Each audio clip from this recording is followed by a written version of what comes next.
வரகாத்து. உங்கள் எல்லாருக்கும் தான் சலாம் சொன்னது. 30 நன்மைனே லைலத்துல் கத்ராக இருந்தால் 1000 மாதம் அதுக்கு மேலே சலாம் சொன்ன நன்மையை செய்யலாம், பெற்றுக்கொள்ளலாம். அல்ஹம்துலில்லாஹி ரப்பில் ஆலமீன். வஸ்ஸலாத்து வஸ்ஸலாமு அலா அஷ்ரஃபில் முர்சலீன் வ அலா ஆலிஹி வ அஸ்ஹாபிஹி அஜ்மஈன். அம்மா பஅத். யா அய்யுஹல்லதீன ஆமனு தகுல்லாஹ ஹக்க துகாத்திஹி வ லா தமூதுன்ன இல்லா வ அன்தும் முஸ்லிமூன்.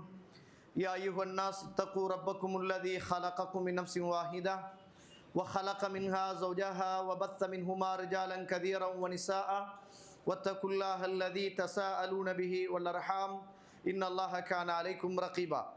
யா அய்யுஹல்லதீன ஆமனு தகுல்லாஹ வ கூலு கௌலன் சதீதா யுஸ்லிஹ் லக்கும் அஅமாலக்கும் வ யக்ஃபிர் லக்கும் ذுனூபக்கும் ومن يطع الله ورسوله فقد فاز فوزا عظيما. فإن أصدق الحديث كتاب الله وخير الهدي هدي محمد صلى الله عليه وسلم وشر الأمور محدثاتها وكل محدثة بدعة وكل بدعة ضلالة وكل ضلالة في النار. اللهم صل على محمد وعلى آل محمد كما صليت على إبراهيم وعلى آل إبراهيم إنك حميد مجيد.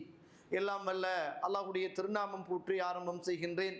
சலாத்தும் சலாமும் இறை தூதர் கிருதி தூதர் நபி முஹம்மது ஸல்லல்லாஹு அலைஹி வஸல்லம் அவர்கள் மீதும் அவருடைய வாழ்க்கை வழிமுறைகளை இந்த உலகத்திலே பின்பற்றி வாழ்ந்த உத்தம சஹாபாக்கள், தொடர்ந்தவர்கள், துயர்ந்தவர்கள் இன்ஷா அல்லாஹ் கியாமத்துடைய நாள் வருகின்ற வரைக்கும் தூய்மையான இஸ்லாத்திலே வாழ்ந்து தூய்மையோடு மரணிக்க வேண்டும் என்ற நல்ல உள்ளங்கள் கொண்ட ஆண்கள், பெண்கள், வாலிபர்கள், வயோதிபர்கள், குறிப்பாக என்னையும் உங்களையும் ஈண்டெடுத்து எனக்கும் உங்களுக்கும் அறிவையும் அன்பையும் நேசத்தையும் பாசத்தையும் ஊட்டி வளர்த்து விட்டு இந்த சிறப்பான மாதத்தில் இந்த சிறப்பான நாளில் என்னையும் உங்களையும் விட்டு மறைந்து மன்னரைகளிலே வாழ்ந்து கொண்டிருக்கின்ற என்றைக்குமே மறக்க முடியாத என்னையும் உங்களையும் பெற்றெடுத்த தாயும் தந்தையும் மீதும் இந்த மண்ணுக்கு மேலே வாழ்ந்து கொண்டிருக்கின்ற என்னையும் உங்களையும் பெற்றெடுத்த தாயும் தந்தையும் மீதும் அல்லாஹ்வுடைய அருளும் அன்பும் பாவ மன்னிப்பும் நரகத்தின் விடுதலையும் என்றென்றும் உண்டாக வேண்டுமென்ற இனிய பிரார்த்தனையோடு ஆரம்பம் செய்கின்றேன்.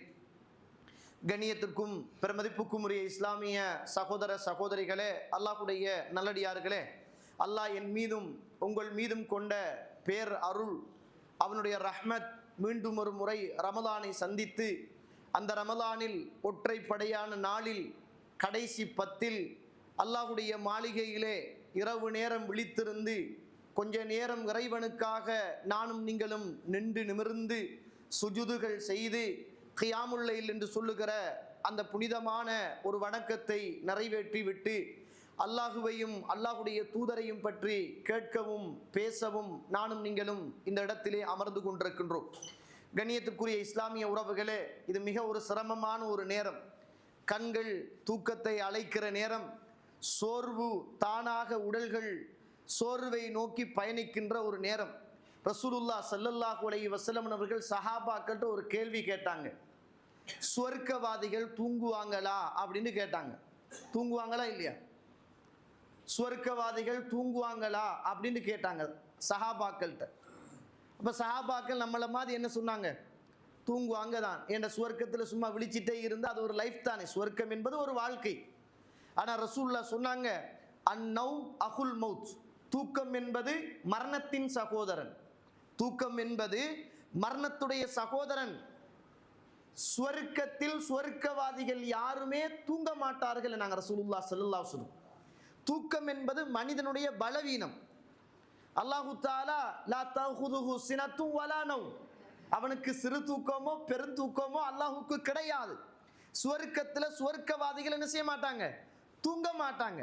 களைப்பு இருக்காது, சுவர்க்கத்தில் வேர்வை இருக்காது, சளி இருக்காது, மலம் இருக்காது, சிறுநீர் இருக்காது, எதுவுமே இருக்காது. அங்கு சந்தோஷம் மாத்திரம்தான் இருக்கும். அது ஒரு வித்தியாசமான ஒரு லைஃப். அது நம்முடைய கற்பனைக்கு எட்டாதது, நம்முடைய கல்வில் அதை உணர்ந்து கொள்ள முடியாதது. அல்லாஹு தஆலா அதை மறைத்து வைத்திருக்கிறான். இந்த ஹதீதை இமாம் அல்பானி ரஹிமஹுல்லாஹ் அவர்கள் சஹி என்று சொல்கிறார்கள். கண்ணியத்துக்குரிய இஸ்லாமிய உறவுகளே, அதனால் நானும் நீங்களும் சொர்க்கவாதிகளாக அல்லாஹ்விடத்தில் இருக்க வேண்டும். கொஞ்சம் கவனமாக என்ன செய்யுங்க, கேளுங்க. அல்லாஹ் எனக்கும் உங்களுக்கும் அந்த சுவர்க்கத்தை நசீபாக்கட்டும். ஒற்றைப்படையான நாட்களில் இருக்கிறோம்.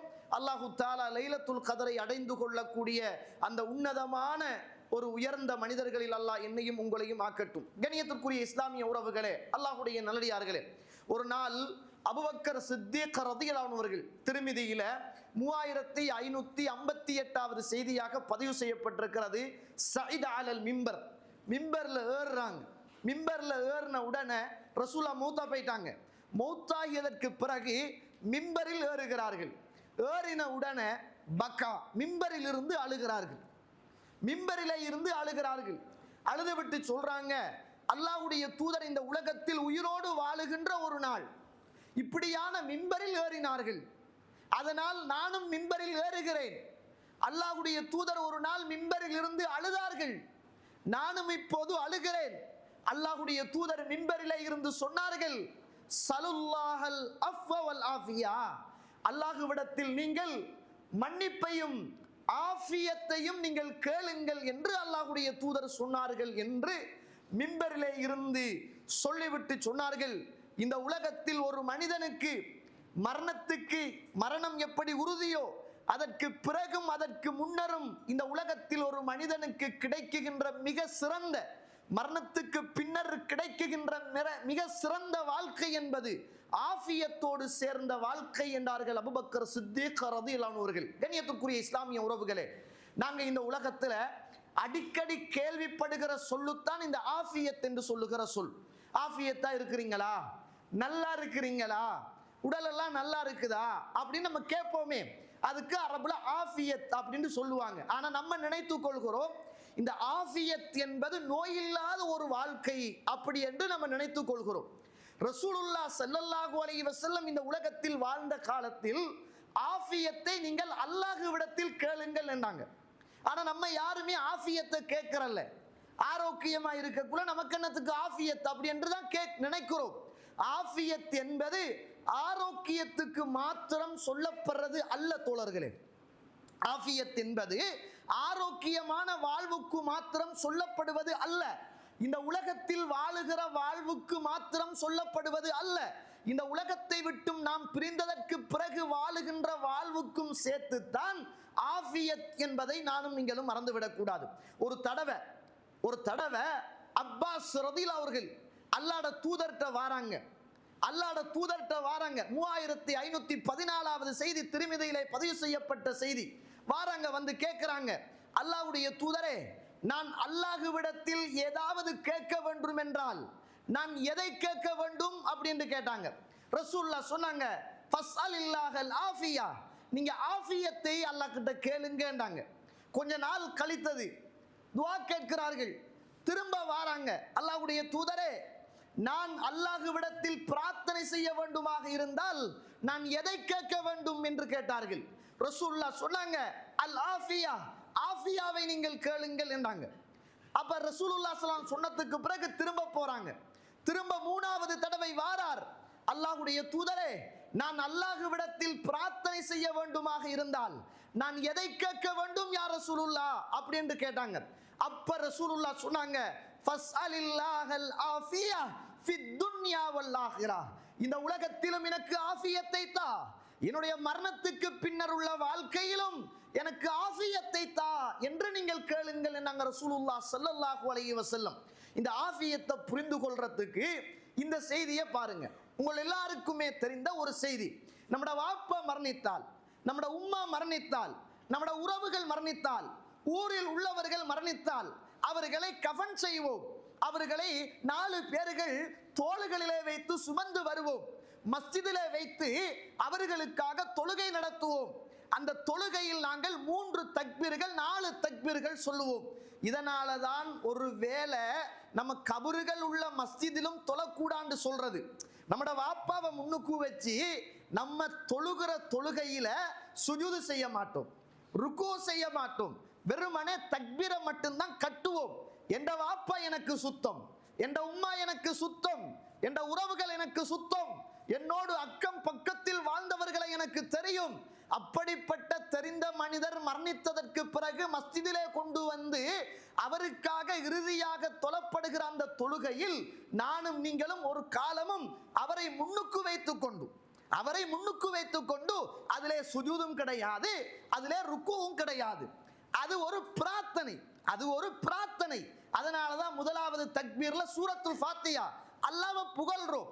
அல்லாஹ் கிட்ட துஆ கேட்கணுமாக இருந்தால் முதலாவது அல்லாஹ்வை புகழ வேண்டும். துஆ கேட்க போகிறோம் மரணித்தவருக்காக, அதனால அல்லாஹ்வை புகழுகிறோம். இரண்டாவது அல்லாஹ்விடத்தில் பிரார்த்தனை ஏற்றுக்கொள்ளப்பட வேண்டுமாக இருந்தால் நாம் ஸலவாத்து சொல்ல வேண்டும். அதனால தான் இரண்டாவது தக்பீரில் நாம் ஸலவாத்து சொல்கிறோம், துஆ கேட்க போகிறோம். மூன்றாவது நாம் பிரார்த்தனை செய்ய போகிறோம் அந்த ஜனாசாவுக்காக. அந்த ஜனாசாவுக்காக பிரார்த்தனை செய்கிற போது அல்லாஹும்ம ஃபிர் லஹு வர்ஹம்ஹு வஆஃபிஹி, யா அல்லாஹ் இவருடைய பாவத்தை நீ மன்னிப்பாயாக, அவருக்கு நீ ரஹ்மத்து செய்வாயாக, வஆஃபிஹி அவருக்கு நீ ஆஃபியத்தை கொடுப்பாயாக. உசுரோடு இருக்கிற எங்களுக்கு ஆஃபியத் ஓகே, ஆனா மரணித்து போன தந்தைக்காக தாய்க்காக ஊரில் அறிந்தவர்களுக்காக தெரிந்தவர்களுக்காக தொழுவிக்கப்படுகிற அந்த ஜனாசாவுடைய தொழுகையில் எதற்கு தோழர்களே ஆஃபியத்? எதற்கு ஆஃபியத் என்று கேட்கிறேன். ரசூலுல்லாஹ் கேட்க சொன்னார்கள், மரணித்து போன உங்களுடைய உறவுகளுக்காக தொழுகை நடத்துகிற போது அல்லாஹும்ம ஃபிர் லஹு வர்ஹம்ஹு, யா அல்லாஹ் அவருடைய பாவத்தை மன்னிப்பாயாக, அவருக்கு நீ ரஹ்மத்து செய்வாயாக, வஆஃபிஹி அவருக்கு நீ ஆஃபியத்தை. மரணித்தே இருக்கிறார், யா அல்லாஹ் அவர் இப்போது மன்னரையுடைய வாழ்வை சந்திக்க இருக்கிறார், அந்த மன்னரையில் நிம்மதியாக சந்தோஷமாக தண்டனைகள் இல்லாமல் அந்த மன்னரையில் நிம்மதியாக அவர் வாழ வேண்டுமே, அந்த ஆஃபியத்தை நீ கொடுத்துடு. உலகத்தில் மாத்திரம் ஆஃபியத் இல்லை தோழர்களே, மரணித்ததன் பின்னரும் ஆஃபியத் நமக்கு தேவை, உலகத்திலும் நமக்கு தேவை. இதனாலதான் இமாம் அஹ்மத் இப்னு ஹம்பல் ரஹிமஹுல்லாஹ் அவர்கள் இந்த உலகத்துல வாழ்ற காலத்துல அவர் ஒரு செய்தியை சொல்றாரு. இந்த உலகத்துல மர்வான் என்று சொல்லுகிற ஆட்சியாளன் ஆட்சி செய்த போது குர்ஆன் இறக்கப்பட்டதா படைக்கப்பட்டதா என்ற ஒரு பிரச்சாரம் நடந்தது. இமாம் அஹ்மத் இப்னு ஹம்பல் ரஹிமஹுல்லாஹ் அவர்கள் குர்ஆன் அல்லாஹ்விடத்திலே இருந்து இறக்கப்பட்டது என்று பிரச்சாரம் செய்தார்கள். அதை எதிர்த்து அன்றைக்கு இருந்த அரசியல் ஆட்சிகளோடு குர்ஆன் படைக்கப்பட்டது என்ற பிரச்சாரம் மேற்கொள்ளப்பட்டது. அதை எதிர்த்து களமிறங்கி போராடி சிறைச்சாலை சென்ற ஒரு மிக சிறந்த ஒரு மனிதர் இந்த உலகத்தில் வாழ்ந்த இமாம் அஹ்மத் இப்னு ஹம்பல் ரஹிமஹுல்லாஹ் அவர்கள் சொல்லுகிறார்கள், இந்த உலகத்தில் நான் குர்ஆனை பாடமாக்கி இருந்தேன். அவங்க எல்லாம் குர்ஆனோடு எவ்வளவு தொடர்பாக இருப்பாங்க சொல்லுங்க. நம்மள மாதிரியா தோழர்களே? நமக்கு தான் சூரத்துல் ஃபாத்திஹாவும் வல்லுஹாவும் குல்லாவுது ரப்பின் நாஸும் குல்லாவுது ரப்பில் ஃபலக்கை, இதை விட்டா வேற சூறாவே இல்லை, நமக்கு தெரியல. ஆனா உலகத்துல உள்ள படிப்பு பட்டம் வியாபாரம் பிசினஸ், அந்த மெட்டீரியல் இந்த மெட்டீரியல், அந்த மருந்து இந்த மருந்து, இங்கிலீஷ் தெரிஞ்சாலும் தெரியாட்டி ஹை சுகர் லோ சுகர் எல்லாம் நமக்கு பாடம். ஆனா குர்ஆனில் உள்ள வசனங்களோ சூறாக்களோ இல்லாம ரஹிமல்லா அல்லாஹ் அருள் செய்தவர்களை தவிர இல்லை. ஆனா அந்த நபித்தோழர்கள், அந்த நபித்தோழருடைய பரம்பரையில் வளர்ந்து வாக்கப்பட்டவர்கள், அதை கண்டு வாழ்ந்தவர்கள், அந்த இமாம்கள் குர்ஆனை உள்ளத்திலே ஆழமாக பதிவு செய்தவர்கள் சொல்றார், இந்த உலகத்தில் நான் ஹதீதுகளை தேடுவதற்கும் ஆய்வுகள் செய்வதற்கும் படிப்பதற்குமாக நிறைய நேரங்களை நான் செலவழித்து விட்டேன். ஆனால் குர்ஆனோடு உள்ள தொடர்பு கொஞ்சம் குறைந்தது. அல்லாஹ் அக்பர். குர்ஆனை ஓதுவதற்கு படிப்பதற்கு ஆய்வு செய்வதற்கு கம்மியான நேரமே எனக்கு கிடைத்தது. ஆனால் நான் அல்லாஹ் கிட்ட துஆ கேட்டேன், யா அல்லாஹ் இந்த ஹதீதை நான் ஆய்வு செய்ததை போல, இந்த ஹதீதுக்காக கால நேரங்களை செலவழித்ததை போல, யா அல்லாஹ் இந்த குர்ஆனுக்காக நான் நிறைய நேரங்களை செலவழிக்க வேண்டும், எனக்கு சந்தர்ப்பத்தை தா என்று நான் அல்லாஹ் கிட்ட கேட்டேன். அல்லாஹ் எனக்கு சந்தர்ப்பத்தை தரவே இல்லைங்க. அல்லாஹ் எனக்கு சந்தர்ப்பத்தை தரவே இல்லை. அல்லாஹ் கிட்ட கேட்டுக்கிட்டே இருந்தேன், அல்லாஹ் தரவே இல்லை. ஆனால் அல்லாஹ் தந்தான். இந்த மண்ணுக்கு மேலே நான் குர்ஆன் படைக்கப்பட்டது என்ற அந்த பிரச்சாரத்துக்கு எதிராக நான் களமிறங்கி பிரச்சாரம் செய்த போது என்னை கொண்டு போய் சிறையில் அடைத்தார்கள். அந்த சிறைச்சாலையில் நான் இருக்கிற போதுதான் இந்த குர்ஆனை மீண்டும் மீட்டுவதற்கும் படிப்பதற்கும் அல்லாஹ் எனக்கு சந்தர்ப்பத்தை தந்தான். தோழர்களே, நீங்கள் அல்லாஹ்விடத்தில் எதை கேட்டாலும் அதோடு நீங்கள் சேர்த்து ஆஃபியத்தை கேளுங்கள் என்றாங்க. இன்னைக்கு அல்லாஹ் குர்ஆனை மீட்ட தந்துட்டான், நேரம் தந்தான். ஆனா ஆஃபியத்தான இடத்துல அல்லாஹ் தரலையே. எனக்கு நான் கேட்டது அல்லாஹ் கிட்ட ஆஃபியத்தோடு கேட்கலையே, நேரத்தை தாண்டி கேட்டேன். என்னை பிடித்து சிறை அடைத்த போது சிறையில் ஓதுவதற்கும் அந்த குர்ஆனை படிப்பதற்கும் வாய்ப்பு கிடைத்தது. ஆனால் அந்த சிறைச்சாலை என்பது அத்துன்யா சிஜ்னு மூமின் வ ஜன்னத்துல் காஃபிர். சிறைச்சாலை என்பது மூமின்களுடைய சிறைச்சாலை. அதாவது இந்த உலகம் என்பது மூமினுக்கு சிறைச்சாலை, காபிருக்கு சுவர்க்கம். நம்ம நினைச்ச மாதிரி சிறைச்சாலையில உண்ண இயலாது, உடுக்க இயலாது, எழும்ப இயலாது, போக இயலாது, வர இயலாது. அதுக்கு ரூல்ஸ் அண்ட் ரெகுலேஷன் ஒன்று இருக்கும். அந்த அடிப்படையில தான் சிறைச்சாலையில வாழணும். அப்படிப்பட்ட வாழ்க்கையில் அல்லாஹ் குர்ஆனை மீட்ட படிக்க பாராயணம் செய்ய எனக்கு சந்தர்ப்பத்தை தந்தான். ஆனா ஆஃபியத்தோடு அல்லாஹ் தரல. தோழர்களே, நீங்கள் எதை கேட்டாலும் அல்லாஹ் கிட்ட ஆஃபியத்தை சேர்த்து கேளுங்கள். என்னங்க, வீடு கட்டுறீங்களா, ஆஃபியத்தான வீட்டை தாண்டு கேளுங்க. பிள்ளை வேணுமா, ஆஃபியத்தான பிள்ளையை தாண்டு கேளுங்க. வாகனம் வேணுமா, ஆஃபியத்தான வாகனத்தை தாண்டு கேளுங்க. தொழில் வேணுமா, ஆஃபியத்தான தொழிலை தாண்டு கேளுங்க. அதைத்தான் சொல்லுகிறார்கள். சில நேரம் நம்ம வாகனம் உண்டு வாங்கணும் என்ற ஆசையில அல்லாஹ் கிட்ட துவா கேட்டிருப்போம். அல்லாஹ் வாகனத்தை தந்துருவான். ஆனா உடல்ல ஆஃபியத் இருக்காது. சுகர் நோய் வந்து காலை கட் பண்ணி இருப்பாங்க. கண்ணுக்கு முன்னால வாகனம் இருக்கும், ஓடுறதுக்கு கால் இருக்காது. தோழர்களே, அல்லாஹ் கிட்ட வீட்டை கேட்டிருப்போம். பல வருஷம் வெளிநாட்டுல இருந்து, வெளி ஊர்ல இருந்து வேர்வை சிந்தி மனைவி பிள்ளைகளை இழந்து தாய் தந்தையுடைய ஜனாசாவில் கலந்து கொள்ள முடியாமல் கஷ்டப்பட்டு வீடு கட்ட வேண்டும் என்று வெளிநாட்டில் வாழ்ந்திருப்போம். அல்லாஹ் வீட்டை தந்திருப்பான். துவா கேட்டிருப்போம். அல்லாஹ் அந்த துவாவை கபூல் செய்திருப்பான். ஆனால் நாட்டுக்கு வருகிற போது ஆஃபியத் இல்லாத நிலைமையில் வீட்டுக்குள் முடங்கி இருக்க வேண்டிய நிலைமை ஏற்படலாம். எதை கேட்டாலும் நீங்க அல்லாஹ் கிட்ட ஆஃபியத்தோடு கேளுங்க. நீங்க எதை கேட்டாலும் அல்லாஹ் கிட்ட நீங்க ஆஃபியத்தோடு கேளுங்கள் அப்படின்னாங்க. நீங்க பாருங்க, ஆயிஷா ரலியல்லாஹு அன்ஹா ரசூலுல்லாஹ்ட்ட கேக்குறாங்க, அல்லாஹ்வுடைய தூதரே, மையவாடிக்கு போனா நாங்க என்ன துவா ஓதணும்னு கேட்டாங்க. இந்த ஹதீஸை வைத்து நிறைய அறிஞர்கள் பெண்கள் மையவாடியுடைய ஆதாபு அஹ்லாக்குகளை கவனமாக பேணி பாதுகாக்கக்கூடியவர்களாக இருந்தால் பெண்களும் மையவாடிக்கு போவதை இஸ்லாம் தடுக்கவில்லை. மையவாடிக்கு போகக்கூடாது என்று வருகின்ற ஹதீஸ் அது பலவீனமான ஹதீஸ். அல்லாஹ் அப்படிப்பட்ட பெண்களை சபிக்கிறான் என்ற செய்தி பலவீனமானது. இந்த ஹதீஸை வச்சு தான் நிறைய அறிஞர்கள் என்ன செய்வாங்க, பெண்களும் மையவாடிகளை தரிசிக்க போகலாம், வாப்பா உம்மா அங்க அடக்கம் செய்யப்பட்டிருந்தா போகலாம் என்று ஆயிஷா நாயகி தான் கேட்கிறாங்க. நாங்க மக்பராவுக்கு போனால் என்ன பிரார்த்தனை ஓதணும் அப்படின்னு கேட்கிறாங்க. அப்ப ரசூலுல்லாஹ் என்ன சொல்றாங்க, ஆயிஷா அம்மா நீங்க மன்னரைக்கு போனா, முஸ்லிம்ல பதிவு செய்யப்பட்ட ஹதீஸ், எல்லோருக்கும் தெரிந்த ஹதீஸ், நீங்கள் மன்னரைக்கு போனால் நீங்கள் மன்னரையிலே உள்ளவர்களை பார்த்து சொல்லுங்கள், அஸ்ஸலாமு அலைக்கும் யா தார கௌமி முஃமினீன் வல் முஸ்லிமீன் வ இன்னா இன்ஷா அல்லாஹு பிகுமுல் லாஹிகூன் வ அஸ்அலுல்லாஹ லனா வ லக்குமுல் ஆஃபியா. ஆஃபியத்தை கேளுங்கள். இந்த மையவாடியில் அடக்கப்பட்டிருக்கிற உறவுகளே, மூமின்களே, முஸ்லிம்களே, உங்கள் மீது சாந்தியும் சமாதானமும் உண்டாகட்டும்.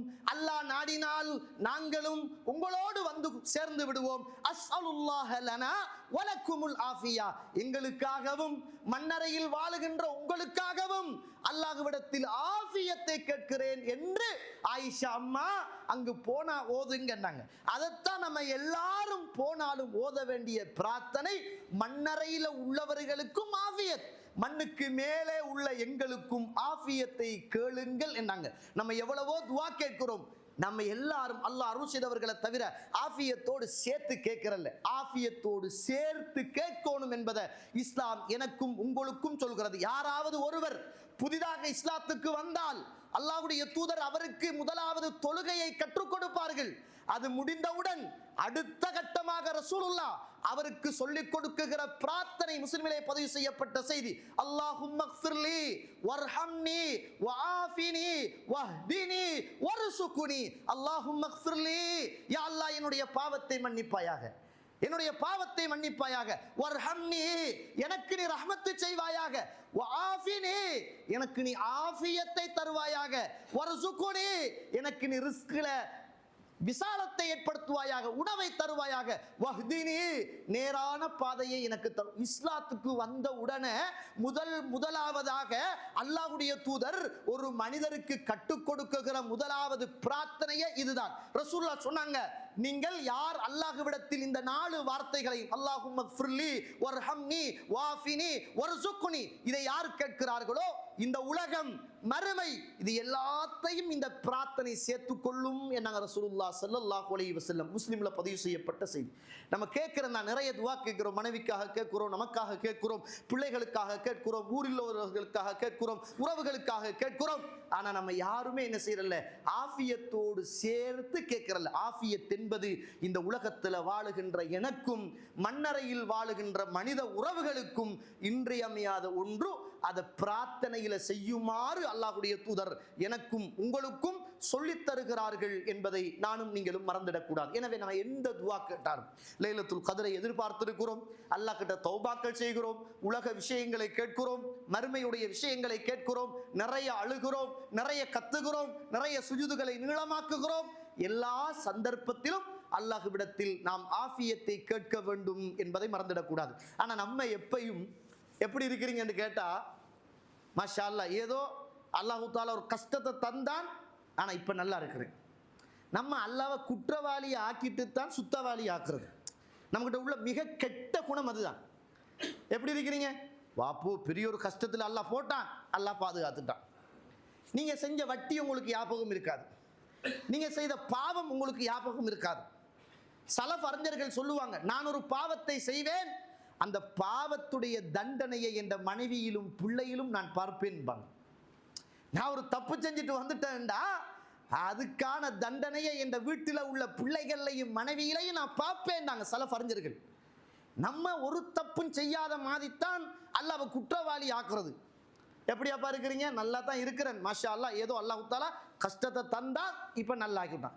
இப்ராஹிம் அலைஹிஸ்ஸலாம் அல்லாஹ் கிட்ட துவா கேட்கக்குள்ள நெருப்பில் இருந்து என்னை பாதுகாத்தவனே என்றுதான் கேட்டார்களே தவிர நெருப்புக்குள்ள போட்டு என்னை பாதுகாத்தவனே என்று சொல்லல. நெருப்புக்குள்ள போட்டு என்னை பாதுகாத்தவன் என்று சொல்லல. யூசுப் அலைஹிஸ்ஸலாம் என்னை கிணத்துக்குள்ள போட்டுட்டு கிணத்துல இருந்து பாதுகாத்தவனே என்று சொல்லல. இந்த உலகத்தில் நோய்வாய்ப்பட்டவர்கள், மீனுடைய வயிற்றில் இருந்தவர்கள், அந்த குறைகளை சொல்லி இறைவனை நிறைவுபடுத்தவில்லை. அவர்கள் அதை அவங்க விரும்பல. நம்மள பிளாது, நம்மளால வந்தது என்று தங்கள் மீதுதான் அதை போட்டுக் கொண்டார்களே தவிர எந்த ஒரு நபிமார்களும் அல்லாஹ் இப்படி தந்து இப்படி ஆக்கினான், இப்படி வச்சு இப்படி ஆக்கினான், இப்படி போட்டு இப்படி பாதுகாத்தான் என்ற வசனங்களை நீங்க குர்ஆனிலேயோ ஹதீஸிலேயோ நீங்கள் காண மாட்டீர்கள். சகோதர சகோதரிகளை புரிந்து கொள்ளுங்கள். நம்ம எப்பையும் அல்லாஹ்வை புகழ்றோம் என்ற அந்த எண்ணத்தில் அல்லாஹ்வை இகழக்கூடிய மக்களாகத்தான் இருக்கிறோம், அல்லாஹ் அருள் செய்தவர்களை தவிர. அதனால நம்ம எப்பையும் திருப்தியோடு அல்லாஹ் கிட்ட பிரார்த்தனை செய்கிற நேரம் இந்த ஆஃபியத்தையும் சேர்த்து கேட்கணும். இந்த ஆஃபியத்துக்கு ஒரு சிறந்த ஒரு திருப்தியோடு இந்த உலகத்தில் வாழ்ந்த ஒரு வித்தியாசமாக கூட இருக்கும் சஹீஹான தாபிஉடைய வரலாறில் நடந்த ஒரு மிக பிரதானமான ஒரு வரலாற்று செய்தியை கவனமாக கேளுங்க. இந்த உலகத்தில் ஒரு மிகப்பெரிய ஒரு தாபிஇ வாழ்ந்தார், உர்வத் இப்னு ஸுபைர். கேள்விப்பட்டிருப்பீங்க, ஸுபைர் ரலியல்லாஹு அன்ஹு. அவருக்கு இன்னும் ஒரு மகன் இருந்தார், அப்துல்லாஹ் இப்னு ஸுபைர். இவர்தான் இஸ்லாமிய வரலாற்றிலே மதீனாவில் முதலாவது பிறந்த குழந்தை என்று அபூபக்கர் சித்தீக் அவர்கள் தூக்கி கொண்டு அன்றைக்கு இருந்த காவிர்கள், யகூதிகள், இஸ்லாத்தை வெறுத்தவர்கள், எதிர்த்தவர்கள், இதற்கு பிறகு ஆண் சந்ததிகளே பிறக்க மாட்டார்கள் என்று சொன்ன போது இஸ்லாமிய வரலாற்றில் ஹிஜ்ரத்துக்கு பிறகு முதலாவது பிறந்த குழந்தை அப்துல்லாஹ் இப்னு ஸுபைர் ரலியல்லாஹு அவர்கள் என்று நம்ம எல்லாருக்குமே தெரியும். அவர் தம்பி தான் உர்வா. அவர் நபித்தோழர், இவர் நபியை காணல. இவர் தாய் மிகப்பெரிய ஈமானிய பாரம்பரியத்தில் இருந்து வந்தவர். யாருடைய? அப்துல்லாஹ் இப்னு ஸுபைர் அவர்களுடைய. உர்வாவுடைய தாய் யார்? அஸ்மா பின்த் அபீ பக்கர், அபூபக்கர் ரலியல்லாஹு அவருடைய அன்பு மகளார். அவர் தான் இவர தாய், உர்வாட தாய். அதே போன்று அப்துல்லாஹ் இப்னு ஸுபைர் அவருடைய தாய் அஸ்மா அவருடைய கணவர் தான் ஸுபைர். அவர் ஒரு ரோசக்காரராக இருந்தார். அந்த வரலாறுலாம் நாங்கள் கேள்விப்பட்டிருப்போம். இந்த உர்வா என்று சொல்லுகின்ற இந்த தாபி ரஹிமஹுல்லாஹ், இவர் ஒரு தடவை மதீனாவில் இருந்து திமஸ்குக்கு போறார். போற வழியில இடையில வச்சு அவருக்கு ஒரு நோய் வருகிறது. அந்த நோய் எப்படிப்பட்ட நோயின்டா, நடக்க இயலாது. நல்லா தான் வந்தாரு, நடக்க இயலாது, இடையில நடக்க இயலாது. அங்கிருந்த ஒரு அரசு, அங்கிருந்த ஒரு ஆட்சியாளர் வலீத் இப்னு அப்துல், அதாவது வலீத் இப்னு அப்துல் மலிக் என்று சொல்லுகிற ஆட்சியாளர்கிட்ட போய் உர்வா சொல்றார், இங்க பாருங்க, நான் மதீனாவிலிருந்து வாரேன், திமஸ்குக்கு நான் போகணும், ஆனா எனக்கு இப்ப இடையில வந்த உடனே போக இயலாம கஷ்டப்படுறேன், எனக்கு என்ன நடந்திருக்குன்னு பாருங்க, என் கால் நடக்க இயலல்ல பாருங்க அப்படின்றார். ஒரு பாரம்பரிய ஈமானிய பரம்பரையில் வளர்ந்த குழந்தை அல்லவா அந்த குழந்தை, அவ்வளவு பெரிய குடும்ப பின்னணியை கொண்டதல்லவா, அபூபக்கர் சித்தீக் அவர்களுடைய பேரப்பிள்ளை அல்லவா. உடனே வலீத் எல்லாரையும் கூப்பிடுறார், அங்க உள்ள தலை சிறந்த வைத்தியர்கள் எல்லாரையும் கூப்பிடாங்க, இங்க வாங்க, உருவாவை செக் பண்ணுங்க, உருவாவுக்கு என்ன பிரச்சனை பாருங்க, உருவாட்ட கேளுங்க. வைத்தியர்கள் வாராங்க, உருவாவை செக் பண்றாங்க. வைத்தியர்கள் சொன்னாங்க, உருவா ரஹிமஹுல்லாஹ், இதுக்கு பிறகு உங்களால இந்த காலோடு நீங்க நடக்க இயலாது, இந்த கால் அப்படியே உள்ளால அழுகி அழுகி வந்துட்டு, நான் இப்ப நம்ம சொல்றோம்னா சுகர் நோய் அப்படின்னு சொல்லலாம், நம்ம கால் நல்லா தான் இருக்கும், உள்ளால என்ன செஞ்சிடும், பழுதாயிடும். அப்ப உருவாட்ட சொல்றாரு, டாக்டர் சொல்றாரு, உருவா இந்த கால் உள்ளால அப்படியே பழுதாகி பழுதாகி வந்துட்டு, இதுக்கு பிறகு இந்த காலோடு நீங்க போக முடியாது, என்ன செய்யணும் அப்படின்னு உருவா கேட்கிறார். உடனே காலை கட் பண்ணணும் என்றார், காலை சுகருக்கு வெட்டுற மாதிரி காலை கட் பண்ணணும் அப்படின்றார். சரி, இப்ப உருவா கேட்கிறார், காலை கட் பண்ணணுமாக இருந்தால் எப்படி கட் பண்ணுவீர்கள் என்று கேட்டார். டாக்டர் வைத்தியர் சொன்னார், நான் ஒரு மருந்து தருவேன், அதை நீங்கள் குடித்தால் உங்களுக்கு மயக்கம் வந்துவிடும், அந்த மயக்கத்தில் நினைவில்லாமல் நீங்கள் இருப்பீர்கள், அந்த நேரத்தில் நான் காலை கட் பண்ணிடுவேன் என்றார். கண்ணியத்திற்குரியவர்களே, அவதானமாக கேட்டுக்கொள்ளுங்கள். இந்த நேரத்தில் உர்வா ரஹிமஹுல்லாஹ் கேட்கிறார்கள், அது எப்படி சாத்தியமானது? ஒரு மோமின் அல்லாஹுவை மறந்து ஒரு வினாடி இந்த மண்ணுக்கு மேலே எப்படி மயக்கத்தில் இருக்க முடியும்? என்னால் முடியாது. என்னால் அப்படியான மயக்க நிலைமையில் நான் இருக்க, என் உடலில் உள்ள ஒரு உறுப்புகளை கட் பண்ண நான் அனுமதிக்க மாட்டேன் அப்படி என்றார். அப்ப என்ன செய்யறதுன்னு கேட்டாங்க. அப்படியாக இருந்தால் இதுதான் ஆச்சரியம், கதை அல்ல, கிஸ்ஸாக்கள் அல்ல, சஹீஹான வரலாறு. அப்படியாக இருந்தால் நான் தொழுகிறேன், நான் தொழுகிற போது, தொழுகையில் நான் நிற்கிற போது என் காலை நீங்கள் கட் பண்ணுங்கள் என்றார், என் காலை வெட்டிடுங்க அப்படி என்றார். சுபஹானல்லாஹ். தோழர்களே, உர்வா ரஹிமஹுல்லாஹ் அல்லாஹ் அக்பர் என்று தக்பீரை கட்டி தொழ ஆரம்பிக்கிறார். வைத்தியர் வந்து காலை கட் பண்ணி மருந்தை கட்டி தொழுகையை முடிச்ச உடனே மன்னர் ஓடி வந்து ஆறுதல் சொல்றார், கவலைப்படாதங்க, ஏதோ அல்லாஹு தாலா உங்களுக்கு நலவை வைத்திருப்பான், யோசிக்காதங்க, ஆறுதல் சொல்றார், கால் ஒன்று போய்த்து வேதனைப்படாதங்க அப்படின்னு ஆறுதல் சொல்றார். இந்த நேரத்தில் உர்வா ரஹிமஹுல்லாஹ் அவர்கள் உடனே வானத்தின் பக்கம் கையை ஏந்தினார்கள். அல்லாஹும்ம, யா அல்லாஹ், யா அல்லாஹ், எனக்கு நீ அர்பஅத் அஹ்ருஃப், 4 ராஜ உறுப்புகளை தந்தாய், 2 கை 2 கால்கள், எனக்கு இந்த உலகத்தில் வாழுகிற போது 4 ராஜ உறுப்புகளை தந்தாய். அகஸ்த வாஹிதா, ஒன்றைத்தான் நீ எடுத்துக்கொண்டாய், 3 அப்படியே இருக்கிறது, அந்த 3ஐயும் ஆஃபியத்தாக நீ வைத்தாயே, உலக்கல் ஹம்த், உனக்கே எல்லா புகழும் என்றார்கள். கால் வெட்டப்பட்டாச்சு, 3 உறுப்பு தான் இருக்குது, முக்கியமான உறுப்பு. உடனே உர்வா வானத்தின் பக்கம் இறைவனை அழைத்து, அல்லாஹும்ம கானலி அர்பஅத்து அஹ்ருஃப், யா ரப், எனக்கு 4 உறுப்புகளை நீ தந்தாய், அந்த 4 உறுப்புகளில் அகஸ்த வாஹிதா, ஒன்றை நீ எடுத்துக்கொண்டாய், ஆனால் 3ஐயும் ஆஃபியத்தாக வைத்தாயே, உனக்கே எல்லா புகழும் யா அல்லாஹ். யா ரப், யா ரப், வெட்டப்பட்ட இந்த கால், ஆஃபியத்தாக மிச்சம் இருக்குகின்ற இந்த 3 உறுப்புகளும் ஒரு நாளில் கூட யா ரப் பாவத்துக்காக போன வரலாறு கிடையாது யா அல்லாஹ் என்று துஆ செய்தார்கள். இந்த கையும் காலும், வெட்டப்பட்ட காலும், ஆஃபியத்தாக இருக்கிற கையும் காலும் என் வாழ்க்கையில் யா அல்லாஹ் ஒரு நாள் கூட பாவத்துக்காக போனது கிடையாது யா அல்லாஹ், உனக்கே எல்லா புகழும் என்று அந்த துன்பமான நேரத்திலும் அல்லாஹ்வை புகழ்ந்து, நீ 3 உறுப்பையே எனக்கு ஆஃபியத்தாக வைத்திருக்கிறாயே, உனக்கே எல்லா புகழும் என்று உர்வா பிரார்த்தனை செய்தார் என்று சொல்லுகின்ற வரலாற்று செய்தியை பார்க்கும். இதை கொஞ்சம் கல்புக்கு அப்படி இப்படி இருந்தால் கொஞ்சம் பலஸ்தீனத்துக்கு போங்க. எல்லாரும் பார்த்த ஒரு வீடியோ சோசியல் மீடியாவில் ஸ்டேட்டஸ் போட்டிங்க, பரத்தினீங்க, வேதனைப்பட்டோம், கண்ணீர் வடித்தோம். சில பிள்ளைகள் மருத்துவமனைகளில் மயக்க மருந்துகள் இல்லாத நேரத்தில் டாக்டர்கள் அவசரமாக சத்திரை சிகிச்சை செய்ய வேண்டும் என்ற அந்த நேரத்தில் நாம் அறிய சமகாலத்தில் அங்கு உள்ள சின்ன சின்ன சுவர்க்கத்தின் இன்ஷா அல்லாஹ் சிட்டுக்கள் மருந்து இல்லாவிட்டாலும் பரவாயில்லை, நாங்கள் மயக்கமாகாவிட்டாலும் பரவாயில்லை, மறை சொல்லுகிற வசனத்தை நாங்கள் ஓதுகிறோம், எங்களுடைய உடலிலே உள்ள இந்த சத்திர சிகிச்சையை நீங்கள் தாராளமாக செய்து கொள்ளுங்கள் என்று சொன்ன வரலாறு அண்மை காலத்தில் நாம் கேட்ட வரலாறு, நாம் பார்த்த வரலாறு என்பதை நானும் நீங்களும் மறந்துவிடக்கூடாது. கண்ணியத்துக்குரிய இஸ்லாமிய உறவுகளே, அல்லாஹ் இந்த உலகத்தில் நமக்கெல்லாம் தந்திருக்கின்ற அருட்கொடைகளில் இந்த மண்ணுக்கு மேலையும் மண்ணுக்கு கீழையும் நாம் வாழுகிற காலத்தில் அல்லாஹ் நமக்கு தந்திருக்கிற மிகப்பெரிய செல்வம் என்ன தெரியுமா?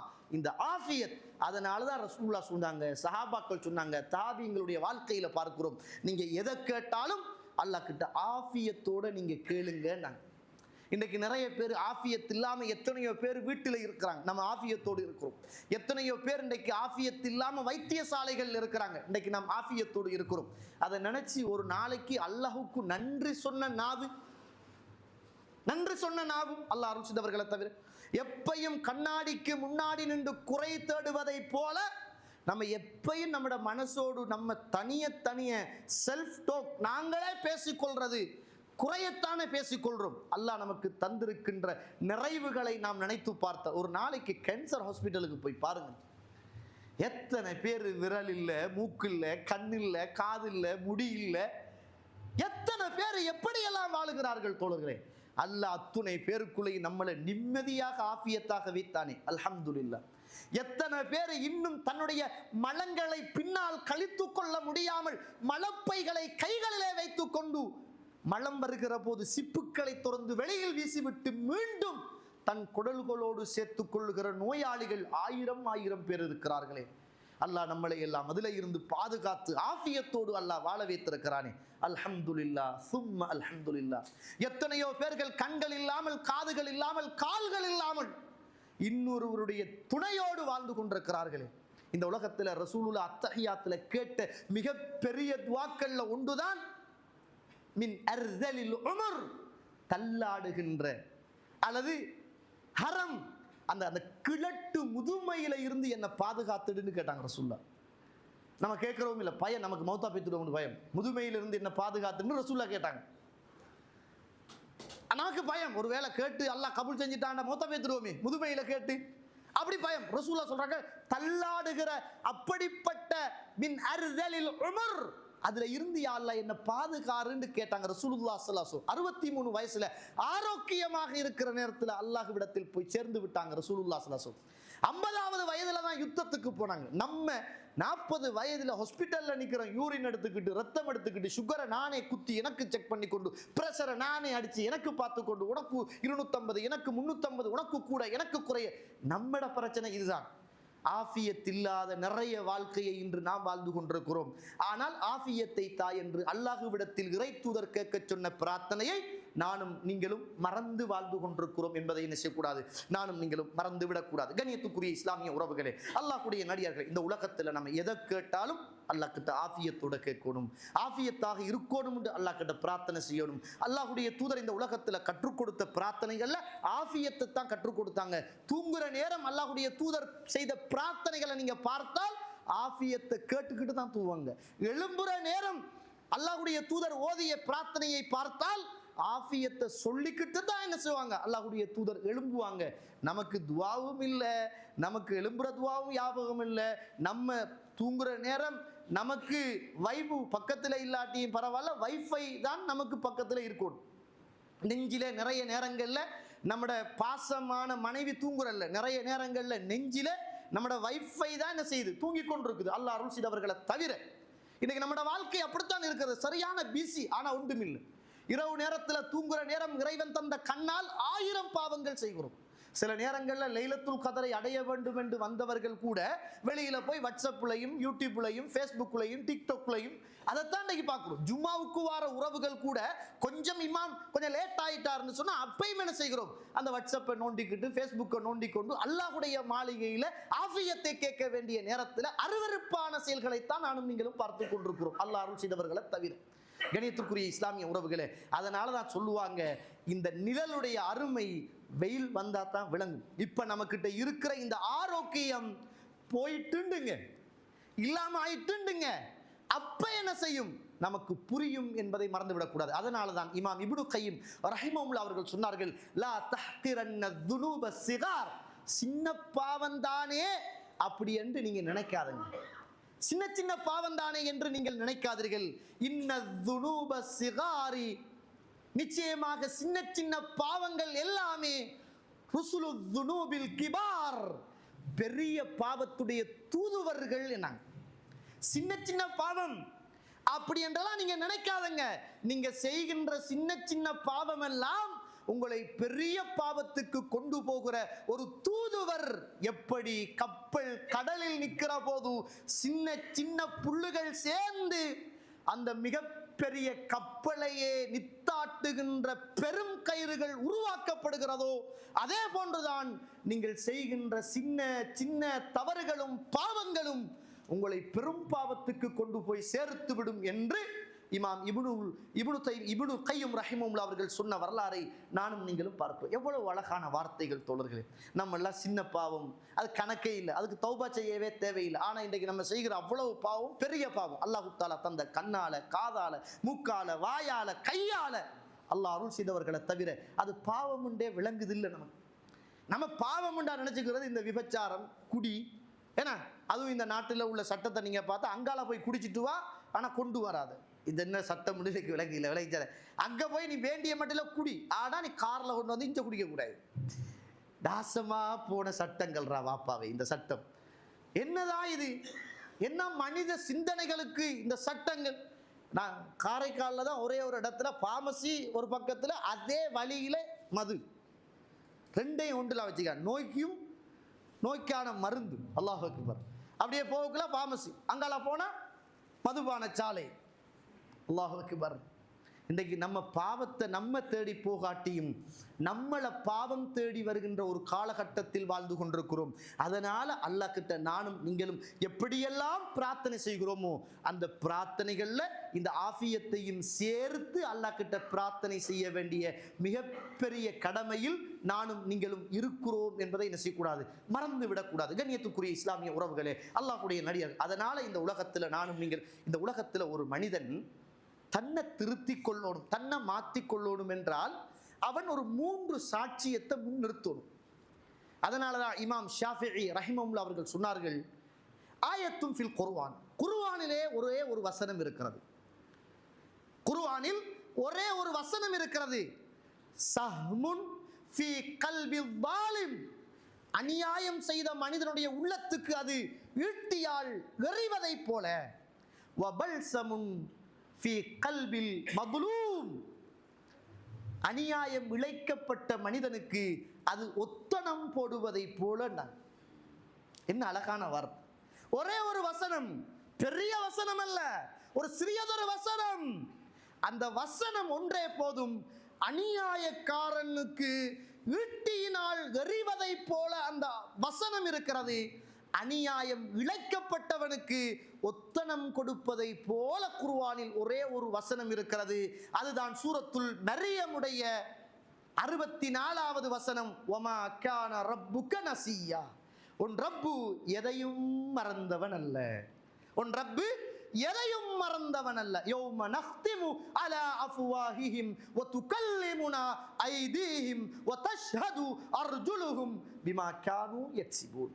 ஒவ்வொரு உடல் உறுப்பும் அல்லாஹ்விடத்தில் பேச இருக்கிறது. சூரத்துல் யாசின். நம்ம கத்தத்துக்கு தான் வச்சிருக்கிறோம், நம்ம கத்தத்துக்கும் வீட்டில் போடுகிற சத்தத்துக்கும் தான் இந்த யாசின். ஒரு தடவை ரசூலுல்லாஹ் இருக்கிறாங்க, ஒரு யூதன் வாரான். எப்படி வாரான்டா அந்த யூதன், ஒரு இறந்து போன முள்ளுத்துண்டை தூக்கிட்டு ஓடி வாரான். இறந்து போன முள்ளுத்துண்டு ரசூலுல்லாஹ் இருக்கிறாங்க. அந்த முள்ளுத்துண்டை எடுத்து அப்படியே கசக்குறான். முள்ளு ஃப்ரெஷ்ஷாக இருந்தால் தான் இரும்பு மாதிரி இருக்கும். மண்ணுக்குள்ள போட்டு இத்து போன சாம்பல் போல ஆயிடும். இப்ப என்ன செய்யறான்னா, அந்த இறந்து போன முள்ளுத்துண்டை எடுத்துட்டு வந்து கசக்கி அப்படியே ஊதுறான் ரசூலுல்லாவுக்கு முன்னால யூதன். ரசூலா பார்த்துக்கிட்டே இருக்கிறாங்க. இப்ப யூதன் கேட்கிறான், முஹம்மதே ஸல்லல்லாஹு அலைஹி வஸல்லம், இந்த இறந்து போன உக்கி போன முள்ளுத்துண்டில் இருந்து இறைவன் மீண்டும் மனிதனை எழுப்புவானா அப்படின்னு கேட்கிறான். இந்த எழுப்புதல், படைத்தல், ஆக்குதல், அழித்தல் என்பது இது ரசூலுல்லாவோடு சம்பந்தப்பட்டதல்ல. யாரோடு சம்பந்தப்பட்டது? அல்லாஹ்வோடு சம்பந்தப்பட்டது. இதுக்கு ரசூலுல்லாஹ் எப்படி பதில் சொல்றது? இதுக்கு பதில் சொல்ல வேண்டியது படைப்பாளன் அல்லாஹ். சூரத்துல் யாசீன் அல்லாஹு தஆலா 78 79வது வசனம், வதரப லனா மஸலன் வனசிய ஹல்கா. மனிதன் அவன் படைக்கப்பட்டதை மறந்துவிட்டு முள்ளுத்துண்டை உதாரணமிட்டு நமக்கிட்ட கேட்கிறான், இந்த முள்ளு துண்டிலிருந்து எவன் மீண்டும் உயிர் எழுப்புவானா என்று கேட்கிறான். குல், நபியே சொல்லுங்கள், யுஹி ஹல்லதி அன்ஷாஹா அவ்வல மர்ரா. இந்த முள்ளு துண்டே வருவதற்கு முன்னர் எவன் அந்த மனுஷனை படைத்தானோ அவன் இறந்து போன முள்ளு துண்டிலிருந்து நிச்சயமாக எழுப்புவான் என்று நீங்கள் சொல்லுங்கள் என்ற வசனத்தை அல்லாஹு தாலா சூரத்துல் யாசீனுடைய 78 79வது வசனமாக அல்லாஹு தாலா இறக்கி வைத்தான் என்பதை பார்க்கும். நிச்சயம் இந்த உலகத்தில் நான் மரணிப்பேன், நீங்கள் மரணிப்பீர்கள், எனக்கும் நிச்சயம் உங்களுக்கும் நிச்சயம் கபருடைய வாழ்க்கை உண்டு. அந்த வாழ்க்கையில நானும் நீங்களும் ஆஃபியத்தாக இருக்க வேண்டுமாக இருந்தால் நம்ம இந்த உலகத்துல அல்லாஹ் கிட்ட நிறைய ஆஃபியத்தை உலக வாழ்க்கையிலும் கேட்கணும், மறுமையுடைய வாழ்க்கையிலும். இந்த உலகத்துல வாழ்ந்த உமர் இப்னு அப்துல் அசீஸ் ரஹிமஹுல்லாஹ் மிகப்பெரிய ஒரு தாபி, மிகப்பெரிய ஒரு அறிஞர் உமர் இப்னு அப்துல் அசீஸ். இவர் அடிக்கடி அல்லாஹ் கிட்ட ஒரு துவா கேட்பார். என்ன துவா தெரியுமா? அல்லாஹும்ம அஹ்ஃபி அலைஹிம் மௌத்தி வலவ் ஸாஅத்தம் மினன் நஹார். யா அல்லாஹ், என் மௌத்தை நீ மறைச்சிடு, யாருமே பார்க்க கூடாது. என்னுடைய மரணத்தை பகல் நேரத்தில் நீ ஆக்கிடு, என்னுடைய மௌத்தை நீ மறைத்து விடு, என் மரணத்தை நீ பகல் நேரத்தில் கொஞ்சமாக நீ ஆக்கிடு. அல்லாஹும்ம அஹ்ஃபி அலைஹிம் மௌத்தி வலவ் ஸாஅத்தம் மினன் நஹார். கொஞ்ச நேரமாவது நான் பகல்ல மௌத்தாகணும், யாருக்குமே தெரியாம நான் மௌத்தாகும் என்று அடிக்கடி கேட்பார். மனைவி ஃபாத்திமா சொல்றா, இவர் இந்த துவாவை கேட்பாரு அடிக்கடி, எனக்கு தெரியா ஏன் கேட்கிறான்னு தெரியா. என்ன துவா? அல்லாஹும்ம அஹ்ஃபி அலைஹிம் மௌத்தி வலவ் ஸாஅத்தம் மினன் நஹார் என்று கேட்பார். எனக்கு தெரியா ஏன் கேட்கிறார். இதனுடைய அர்த்தம் யதார்த்தம் புரியவில்லை. ஒரு தடவை அவருடைய இறுதி நாள் தான் அந்த நாள். பக்கத்தில் நான் இருக்கிறேன். உமர் இப்னு அப்துல் அசீஸ் அந்த நேரத்தில் என்னை பார்த்து சொல்கிறார், அஹ்ஃபியன், என்னை கொஞ்சம் விட்டு நீங்க ஒதுங்கி போறீங்களா, என்னை கொஞ்சம் விட்டு நீங்க போறீங்களா, தூரத்துக்கு போறீங்களான்னு கேட்டார். கணவரே சொல்லுகிறாரே, அதனால நான் அப்படியே கொஞ்சம் அவரை விட்டு நான் தொலைவு தூரத்துக்கு போனேன். ஆனா போன நான் கவனமாக நின்றேன். அவருக்கு வருத்தம் ஏற்பட ஆரம்பிக்கிறது. போன போதும் நான் காது கொடுத்து கேட்டேன். என்னை போக சொல்லிவிட்டு அவர் அல் குர்ஆனை ஓத ஆரம்பித்தார். சுப்ஹானல்லாஹ், அவர் அல் குர்ஆனை ஓத ஆரம்பித்தார். அல்ஹம்துலில்லாஹ், அல் குர்ஆன் தான் ஓதுகிறார் என்ற சந்தோஷத்தில் நான் இருந்த போதும் அல் குர்ஆன் ஓதப்பட்ட சத்தம் நின்று விட்டது. என்னாச்சோ ஏதாச்சோ என்று ஓடி வந்துடுவோமா என்று நினைத்த போது என்னை கொஞ்சம் விட்டு தள்ளி போங்க என்று சொன்னது ஞாபகம் வந்தது. அதற்கு பிறகு உமர் இப்னு அப்துல் அசீஸ் கையை ஏந்தி அல்லாஹ்விடத்தில் துஆ கேட்டு கொண்டிருந்தார். சந்தோஷம், துஆ தானே கேட்கிறார் என்று சந்தோஷம். குர்ஆன் ஓதுகிற சத்தம் கேட்டது, குர்ஆன் ஓதுவது நின்று விட்டது. பிறகு துஆ கேட்கிறார், துஆ ஓதுகிற சத்தம் கேட்டது, பிறகு துஆ ஓதுகிற சத்தமும் நின்று விட்டது. என்னாச்சோ என்று ஓடி வந்தேன். சுப்ஹானல்லாஹ், ஒரு கையை தூக்கி கண்ணை மூடிக்கொண்டு, இன்னும் ஒரு கையை தூக்கி வாயை மூடிக்கொண்டு அந்த இடத்தில் அவர் மரணித்து போயிருந்தார் என்று சொல்லுகிற செய்தியை மனைவி சொல்லுவதை பார்க்கிறோம். அப்பதான் எனக்கு புரிந்தது, என் கணவர் அல்லாஹ் கிட்ட அடிக்கடி கேட்டதெல்லாம் அல்லாஹும்ம அஹ்ஃபி அலைஹிம் மௌத்தி வலவ் ஸாஅத்தம் மினன் நஹார். என் மரணத்தை பகல்ல கொஞ்ச நேரம் நீ ஆக்கிடு, யாருமே தெரியாம என்னை மௌத்தாக்கிடு என்று கேட்டதனுடைய அர்த்தம், அவர் தனிமையில் மௌத்தாகணும் என்று ஆசைப்பட்டார், பகல் நேரம் மௌத்தாகணும் என்று ஆசைப்பட்டார். அவருடைய மரணத்தில் மக்கள் எல்லாம் நீங்கள் எவ்வளவு பெரியாள், நீங்கள் என்ன எல்லாம் சேவை செஞ்சீங்க, இவ்வளவு வருத்தப்படுறீங்களே என்று மரணத்தில் கூட முகஸ்துதி வந்துவிடக்கூடாது என்பதை இந்த மண்ணுக்கு மேலே பிரார்த்தனை செய்து தன்னம் தனியாக மரணிக்க வேண்டும் என்பதை மனதுக்குள் ஆணித்தனமாக வைத்து கொண்டவர் நமக்கு முன்னால சென்ற சலஃப் அறிஞர்கள் என்பதை என்ன செய்கிறோம், நானும் நீங்களும் பார்க்கிறோம். எனவே கண்ணியத்திற்குரிய இஸ்லாம் இந்த உலகத்தில் வாழ்ந்த அபூபக்கர் சித்தீக் ரலியல்லாஹு அன்ஹு மௌத்தாக போறார். இப்போ எல்லாரும் இருக்கிறாங்க, ஆயிஷானா இருக்கிறாங்க, எல்லாரும் இருக்கிறாங்க. கேட்கிறார், 2 துணி துண்டுக்கு முன்னால், இது என்ன துணி அப்படின்னு கேட்கிறார். இது குங்கும அடையாளம் பட்ட ஒரு துணி அப்படின்றாங்க, குங்குமப்பூ பட்ட ஒரு துணி அப்படின்றாங்க. ஓ அப்படியா, நான் மரணித்தால் குங்குமப்பூவுடைய அடையாளத்தை கழுகி விடுவீங்கள். இந்த பூமியில் ஆண்கள் குங்குமப்பூ வாசனை பூசக்கூடாது என்று ரசூலுல்லாஹ் தடை விதித்தார்கள். சுப்ஹானல்லாஹ், குங்குமப்பூ வாசம் ஆண்களுக்கு தடை விதித்தார்கள் ரசூல். மரண நேரத்தில் கூட அவங்களுக்கு அதுதானே தோழர்களை யோசனை. ரசூலுல்லாஹ் ஹலாலாக்கியது என்ன, தடுத்தது என்ன, ஹராமாக்கியது என்ன, நல்லது என்ன, கெட்டது என்ன, அதுதானே தோழர்களை யோசனை. குங்குமப்பூவுடைய வாசனை என்பது ஆண்களுக்கு வேண்டாம் என்று இறைத்தூதர் விளக்கி வைத்தார். நான் மரணித்தால் இந்த குங்குமப்பூவுடைய அடையாளத்தை கழுகி விடுவீங்கள். நான் மரணித்தால் அந்த பழைய துணியால் என்னை நீங்கள் கஃபன் செய்யுங்கள் என்றார். எல்லாரும் கேட்குறாங்க, நீங்க ஒரு ஹலீஃபா, இவ்வளவு பெரிய ஒரு ஆள், நீங்கள் மரணித்தால் பழைய துணியினால் எப்படி உங்களை கஃபன் செய்ய மனசு வரும்? சொன்னார்கள் அபூபக்கர் சித்தீக் அவர்கள், இறந்து போன இந்த உடம்பின் சீல்களும் ஜலங்களும் அசிங்கங்களையும் துடைப்பதற்கு எதற்கு புதிய துணி? பழைய துணியே போதுமானது. நான் மரணித்தால் என்னை பழைய துணியினால் கஃபன் செய்து அடக்கம் செய்யுங்கள் என்றார்கள். கண்ணியத்துக்குரிய இஸ்லாமிய உறவுகளே, அல்லாஹ்வுடைய நேரடியார்களே, அல்லாஹ் நமக்கு தந்திருக்கின்ற அருட்கொடைகள், அல்லாஹ் நமக்கு தந்திருக்கின்ற வாழ்வாதாரங்கள், அல்லாஹு தாலா நமக்கு தந்திருக்கின்ற வளங்கள், அல்லாஹு தாலா நமக்கு தந்திருக்கின்ற குடும்பங்கள், அல்லாஹு தாலா நமக்கு தந்திருக்கின்ற பொருளாதாரங்கள், அல்லாஹு தாலா நமக்கு தந்திருக்கின்ற ஆரோக்கியங்கள், அல்லாஹு தாலா நாம் செய்த பாவங்களை எல்லாம் மறைத்து நம்மளை பாதுகாத்து வைத்திருக்கின்ற அந்த மிகப்பெரிய சொத்துக்கள் எல்லாம் அல்லாஹ் கிட்ட நம்ம எப்போ நன்றி சொல்ல போற சொல்லுங்க. அதனால எந்த ஒன்றை கேட்டாலும் மரணத்துக்கு முன்னரும் மரணத்துக்கு பின்னரும் அல்லாஹ் கிட்ட நிறைய ஆஃபியத்தை கேட்டு இந்த மண்ணுக்கு மேலே நல்லவர்களாக வாழ்ந்து நல்லவர்களாக மரணிக்க அல்லாஹ் ரப்புல் ஆலமீன் எனக்கும் உங்களுக்கும் துணை செய்ய வேண்டும். மிச்ச நேரம் பேசணும்னு ஆசை, ஆனால் இப்போ முடிச்சதும் என்ன செய்யணும், இன்னும் ஒரு இடத்துல இன்னும் ஒரு பயான் இருக்குது. அல்லாஹு தாலா நம்ம எல்லோருடைய பாவங்களையும் அல்லாஹு தாலா மன்னித்து ஆரோக்கியத்தை அல்லாஹு தாலா இந்த உலகத்துக்கு மேலேயும் மண்ணுக்கு கீழையும் அல்லாஹ் ரப்புல் ஆலமீன் நமக்கும் நம்மளை பெற்றெடுத்த தாய் தந்தை நாம் பெற்றெடுத்த பிள்ளைகள் அத்துணை பேருக்கும் அல்லாஹு தாலா தந்து நல்லவர்களாக என்னையும் உங்களையும் வாழ வைத்து நல்லவர்களாக அல்லாஹ் ரப்புல் ஆலமீன் என்னையும் உங்களையும் மரணிக்கக்கூடிய பாக்கியத்தையும் இந்த கடைசி காலத்திலே லைலத்துல் கத்ரை அடைந்து கொள்ளுகின்ற உயர்ந்த சந்தர்ப்பத்தையும் அல்லாஹ் எனக்கும் உங்களுக்கும் தந்த அருள் புரிவானாக. வாஹிர தஅவானா அல்ஹம்துலில்லாஹி ரப்பில் ஆலமீன். அஸ்ஸலாமு அலைக்கும் வரஹ்மத்துல்லாஹி வபரகாத்துஹு.